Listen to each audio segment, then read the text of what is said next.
ધોરાજીમાં કેન્દ્રીય મંત્રી ડોક્ટર મનસુખભાઈ માંડવિયાની ઉપસ્થિતિમાં સાયકલ રેલી યોજાઈ। આજરોજ ધોરાજીના સરદાર ચોક ખાતે fit India Sunday on cycle fight obesity અંતર્ગત આપણા કેબિનેટ મંત્રી મનસુખભાઈ માંડવિયાની અધ્યક્ષતા હેઠળ મોટી સાયકલ રેલી કાઢવામાં આવી હતી। આ સાયકલ રેલીમાં ધારાસભ્ય મહેન્દ્રભાઈ પાડલિયા, રવિભાઈ માકડિયા, વિમલભાઈ કોયાણી, અલ્પેશ ઢોલરિયા જેવા ભાજપના હોદ્દેદારો, કાર્યકરો ને આગેવાનો અને યુવાન યુવતીઓ, વૃદ્ધો અને મહિલાઓ, વિદ્યાર્થીઓ આ સાયકલ રેલીમાં જોડાયા હતા।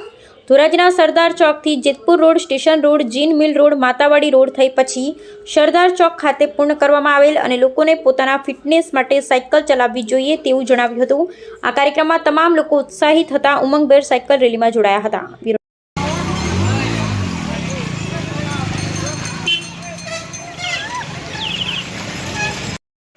प्रेरणादायक शब्दों के लिए बहुत बहुत धन्यवाद। सर के मार्गदर्शन में फिट इंडिया मूवमेंट एक राष्ट्रव्यापी उत्सव के रूप में विकसित हो रहा है। ये उत्तम एक्सरसाइज है। साइकिलिंग ए पोल्यूशन નું સોલ્યુશન છે। साइकिलिंग ए ट्रैफिक નો ઉકેલ છે। भारतीय खेल प्राधिकरण के सर के नेतृत्व में रविवार को साइकिलिंग चलाने की